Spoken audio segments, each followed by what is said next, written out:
came in, tell somebody the enemy will come in and take some stuff.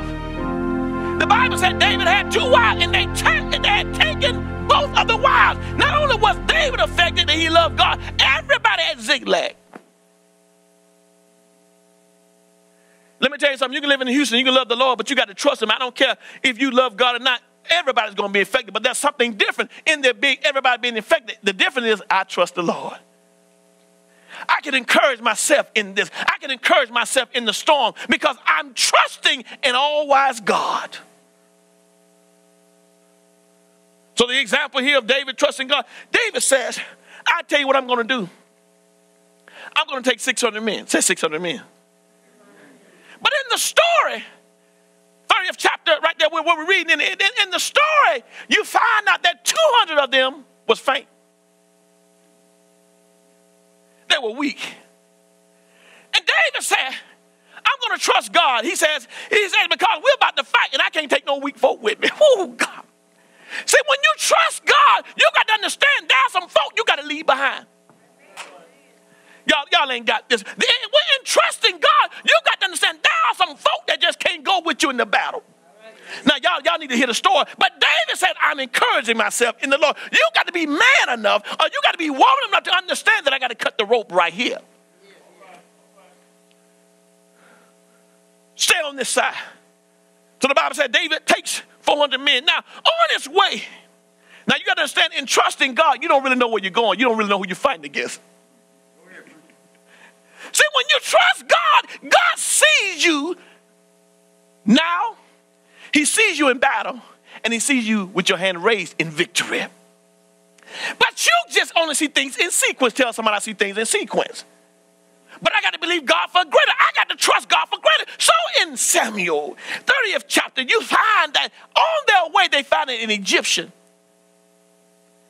The Egyptian was about to die. He was with the, tell your neighbor he was the enemy.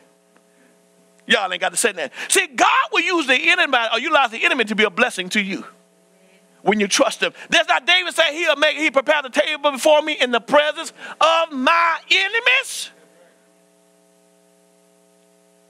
So he's the Egyptian. They run upon. And they said, what are you? I was with them. We came in and we took all the spoils. We got all of these things. We took all these folks' stuff. And guess what? I imagine David saying, my God, won't God reveal to you some things? Anybody ever trusted God that God showed you some things you didn't know what you were going up against, but God revealed them unto you as you took faith and you went as God said go? He says, we took the spoils of the children of Judah. We took these things and he said, but my master left me because I couldn't go further. But watch what David does. Bless your enemies. Y'all ain't got this. See, if you trust in God, don't worry about your enemies doing anything to you. You do the right thing. The Bible said that they took the Egyptian and they gave him that his strength came back. David said, now tell us what he had. David tells the enemy that they helped the enemy. The enemy said, I tell you, but please don't let my master know. I can imagine David said, you ain't got to worry about it because you do the right thing. Your life going to be spared. Do you realize God will utilize you to meet somebody that didn't like you to just save their lives? But you got to trust him. The Bible said when David showed them where they were dancing. Don't took all them folks stuff, got David 2 wives, and took their sons and daughters, and they just dancing, playing, and parlaying, and having a good time. They were turning it up. Read the word, it's right there. See, let me tell you something about the world. The world will get you off focus. And when you trust God, you got to stay focused. Yeah. See, you got to be wise enough to understand the trickery. See, they had won. They had taken all of this stuff. But watch, the Bible said they hadn't killed nobody. But the Bible said David went in with his 400 men. Slew them. Nobody was left. Killed all of them. And watch what he did. You talking about going back to the enemy camp, take with the devil. You can't take nothing if you ain't trusting God. Because first of all, how you going to take something when you don't know where you're going? How you going to take something when you don't know who you realize who you're fighting against? But David encouraged himself. In all of his ways, he acknowledged him. And God directed him to the place where he needed to be. In your life, in trusting God in the battles you have to fight, God will let you be at the right place at the right time, connecting with the right people. Now, I want you to look at something. In trusting God, let's go back to the beginning of the story. They wanted to kill him. They wanted to stone him. But David said, let me encourage myself. Let me pay them no attention. Number one, say number one. Stop listening to folk. Y'all ain't got it. Say number one. Stop listening to people. If they don't want to go, leave them. Y'all ain't going to say nothing. If they don't want to help, leave them. Now I'm going to show you something in leaving folks. See, don't get it twisted. Well, God, watch this. The Bible said after they had won and received all that was taken, the first people he comes into contact with was the 200 he left. See, when you encourage yourself, you don't listen to the board committee. You don't listen to popular opinion. You don't listen to folk that think they know. They read a little Bible, a little time, and they feel like they know, but they ain't got the wisdom of God. Quoting scripture, but lack understanding. They got to the 200, and then David says, give them something. Why you going to give them something? They ain't one fight with her. He said, they weak. They don't know no better. Help them anyway. David, the 200, what I'm trying to tell you, in winning the battle, sometimes you got to leave the scared folk behind. You got to leave the weak people behind because all they would do, look on, is hold you up. Because while you going, they dragging along. Barely moving. God say run. They tell me, can you please slow up? The Bible said don't be unequally yoked. In your dealings with people, God needs you to be equal. Do you realize in the book of Acts, the Spirit can come in unless everybody was on the same page? So they questioned David, why are you going to do this? They didn't go with it. David said, give it to him. He goes back to them same people that couldn't see him telling them to trust the Lord. When people won't hear you in your encouraging words, you still got to be the blessing that they didn't even understand. The same one that wanted to stone David, when God encourages you, you can come back and say, here, you didn't see it, but here it is. Here what you lost. You know, I told you last week, people say I'm too serious. My family tell me I'm too serious. Well, somebody got to be serious to keep you winning. Somebody can't play with the devil. Somebody got to look at all this crazy stuff you're doing and say, I can see a whole lot further than you. You're too serious. Well, I'm going to stay serious. Because I've already seen my breakthrough. You just got to see yours. Trusting God will bring you victory. I don't come to make you feel good in where you are. God come to lift the standard. I don't come to pat you on the back and tell you it's going to be all right. No, until you start trusting God, it will. It's already all right. Crying in the midnight hour, drinking tears for what? That ain't what God's plan for your life is. That's your self-confidence. Your own confidence have let you down. So what you going to do, Anthony, when they look at you? I'm going to tell you what the word said. Don't fear their faces. Look at them boldly. Because I'm trusting God. God wants you to get to the place where you can trust him for yourself. Israel always reaped the blessings of the ones that trusted him. Many of them didn't even make an effort, but they still received a portion.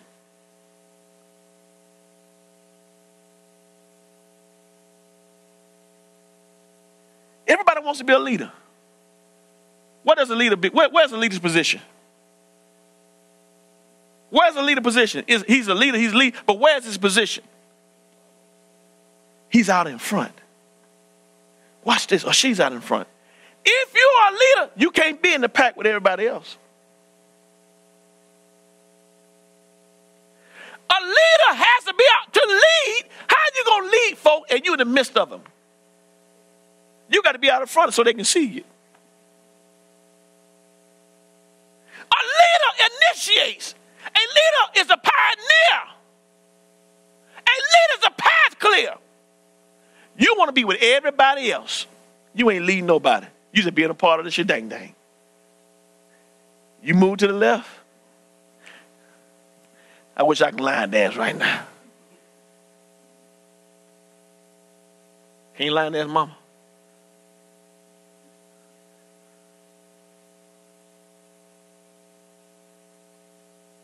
To the left, to the... Never mind, listen. You want to be a leader, but you're behind. When you are a leader and trust in God, people will always try to find fault. Because you're out where everybody can see you.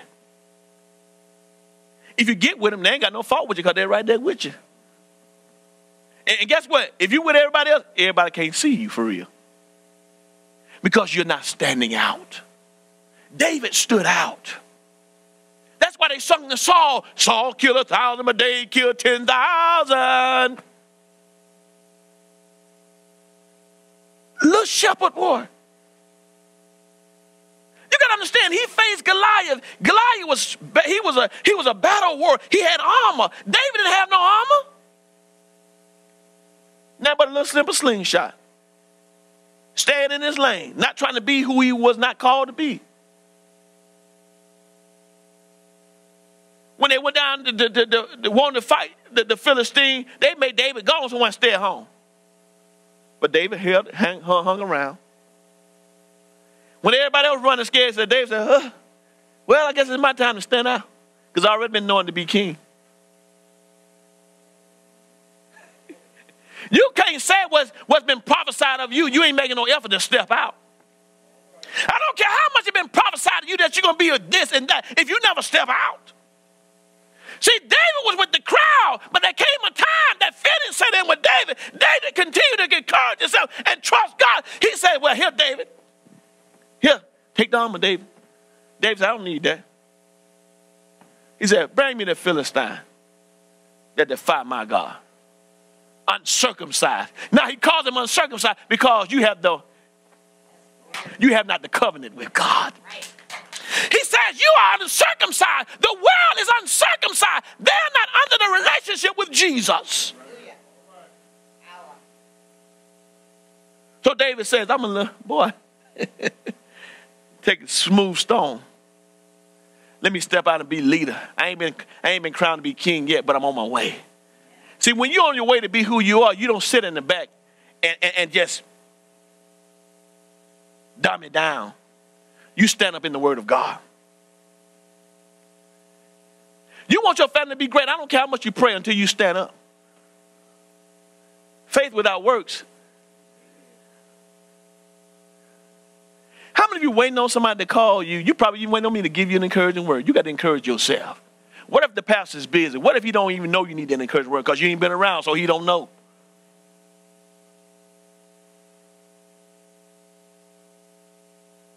Steps out.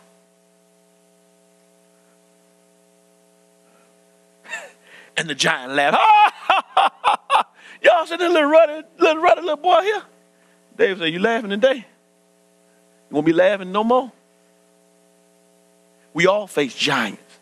Now, David has always trusted God. Before he did that great feat, there was a bear and there was a lion. You didn't know that, did you? You think all of a sudden David jumped out and just going to do great things. David did what he was supposed to do. He defeated a lion with his bare hands. You want to do the bigger things, you can't even do the small things yet. With God, it is a process. Trusting God has its rewards. You can't let nobody stop you. You can't let nobody feel like that if I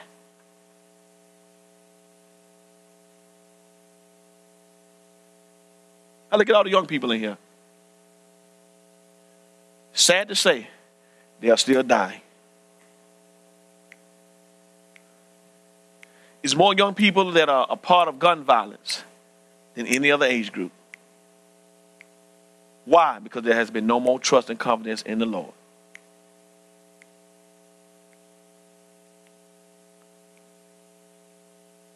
There's not a David that stand up and face the truth. In order to win back our young folks, somebody got to have enough courage to go to the camp.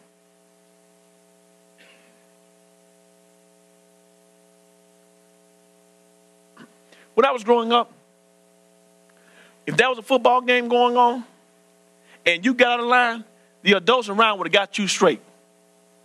But nowadays, they get out of line of the game, you can't enjoy the game. Everybody running scared.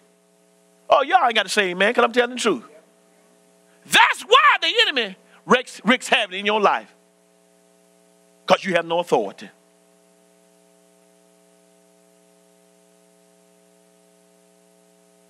First of all, it starts at home. Teaching our young people to trust God.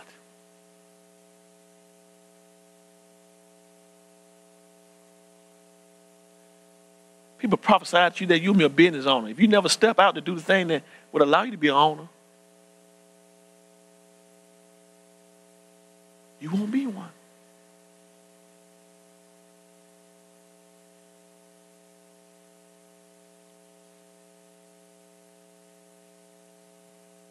In all thy ways, acknowledge him. To acknowledge him is to give him reverence, is to give him honor, is to go to him and ask him. And guess how you go to the ask him? By open your word and reading. Timothy says, study to show your own self approved. To those of you that reads the Bible and lack understanding, the Bible says, acts of God. If I went down the road in this room right now and asked each of you, and I have the authority to do, why haven't you produced things in your life? It boils down to you don't know enough of this.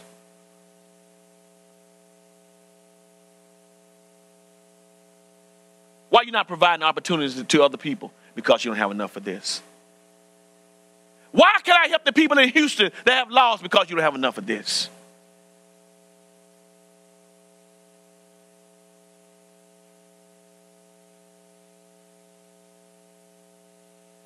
Why do you think God allows you to be in this earth? He wants you to be a blessing.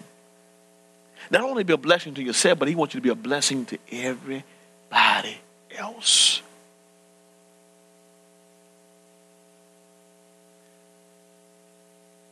I was working yesterday and trusting God, and God often opened my eyes. He says, well, Anthony, is like this. I'm in the spirit, having a spiritual conversation. Everybody can't see what you see. And since you know that, you can't deal with the ones that can't see. You trust me and go with the ones that can see. Because as long as we all live, you can present the same thing to everybody. Everybody won't walk with the same meaning. You can't get mad about it. Can't get upset about it. You can teach finances and you can give them all the information they need to be beneficial, but they'll walk out here and do the same thing they've always done. It's not your fault. It's certainly not God's fault. It's their ability, lack of understanding, because they're walking in their own understanding. But if they acknowledge me, come to me like an empty pitcher before a full fountain and allow me to pour into them, and they receive what I pour into them, their lives will change. As a moment, as a twinkling of an eye. I don't care what your despair is right now. If you trust God, he's able to bring joy again. He's able to bring peace again. To all my pastor brothers and sisters, and all of us go through the same thing. I don't care what race it is. I deal with a lot of pastors that call me, and I have to encourage them. You got to continue to tell the truth. You have to continue to tell the truth. The devil is a lie. I'm not tolerating it. If you don't like it, it is what it is. Restore spiritual order in God's house. Restore sanctity to the house of the Lord.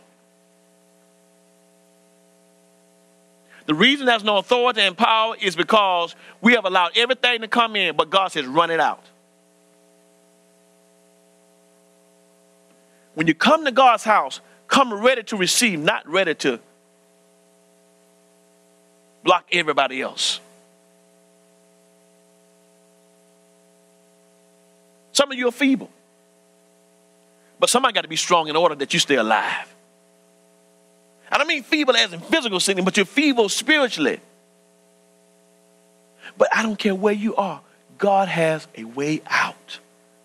And that way out is through Jesus.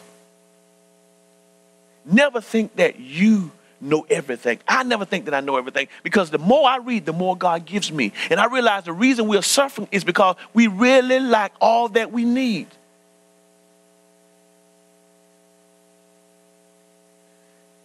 Can I be honest with you all? Y'all really want to be honest with you all? Can I tell you the way that you will understand it? The more honest I be spiritually with you all, the more God bless me physically as it relates to the whole kingdom. Every Sunday I come here and tell a word that's the truth, that breaks strongholds, God rewards me in a natural way. While he blessing the church, he increased finances. Y'all ain't got to say anything. Every Sunday I come in here and tell you the truth. By Monday come, by Tuesday, Wednesday, there has been over $300 increase. You ain't got to say nothing. Let me tell you what you understand. You go to work to get paid, right? How many of you go to work to get paid? How many of you work for free? None of y'all, because you don't want to volunteer. Now listen. But can I show you something? I'm employed by heaven. And when I do my job description, I get a raise every week. I'm not talking about for my personal self, but I'm talking about either for the feeble ones, the ones that want to stone me. The kingdom is still getting blessed. So somebody got to trust him. Mama, they mad because gas prices going up. I pull up to the pump and say, oh, it is what it is. Fill up. I ain't going to be out there talking, oh, shut up, Lord, let the gas prices go down. Can you please move out the way? The line is long. Everybody trying to get gas. Can you say in your prayer for prayer service, you need to ask God to give you some money in your pocket that when you get to the pump, let me tell you something. Throughout the history, the church has never suffered. And you know what? Bad times, it's got to come. But guess what? Tell somebody we ain't going to suffer. You ain't got to say it. You sitting there looking out under the big. You know why you can't say it? Because you know you ain't done your part. Because personally, if you remember God and trust God with your finances, there will be meal in your barrel. Your oil would never run out. I was working yesterday, my brother. I was here by myself. Normally we watch the games together, but I was by myself because I had two players that they didn't know if they were going to win, and they know I always win, so they didn't want to be with me. Amen. But that was all right. Amen. So I worked by myself. But watch this. While sitting in the bottom, God quickened my spirit. He said, look around you. Watch this. He says, there's fruit sitting all around you. He says, what you can use, give it, let it bless somebody else, but it will allow your fruit to increase. Sometimes you can't really see how much you really have until you get still enough. And look how long I've been trusting God. See, I have to make it personal because my boast is in the Lord. God is a rewarder It got to be seen in somebody, because the world, y'all looking at all these big superstars. Everybody can't be a professional basketball player. Everybody can't be a professional football player, but everybody can love God. God is able to bless you if you trust him.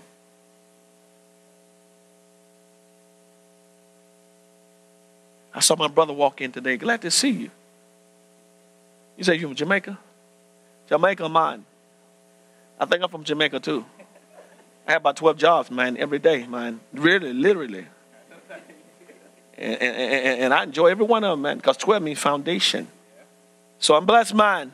I'm blessed in the morning, man. Blessed in the evening. Blessed in the midnight hour, man.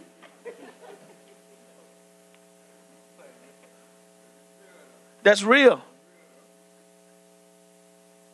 I'm blessed. And guess what? I come to tell you, you're blessed too. You never stop to realize that you're really blessed. If you don't think you're blessed, look at Houston, to all of the people that don't know how they're going to rebuild because they're looking for money. They got to have money because what they had won't take care of the situation that happened. But I tell you, God got some people that's rallying around each other.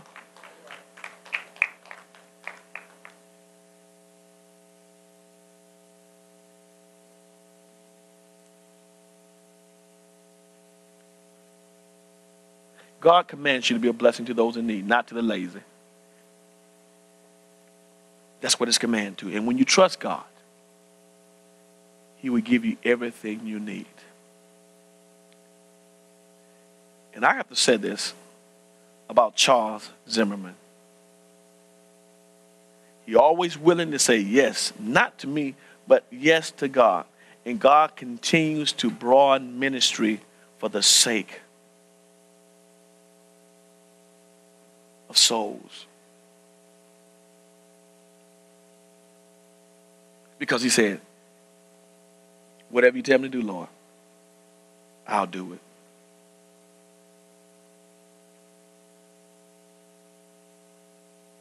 I know you get tired of being around me sometimes, but you got to be like Elijah. You got to walk that path. He in the field working. Come on. Because if God double what I have and give it to him, my God, he's going to have 24 jobs, man.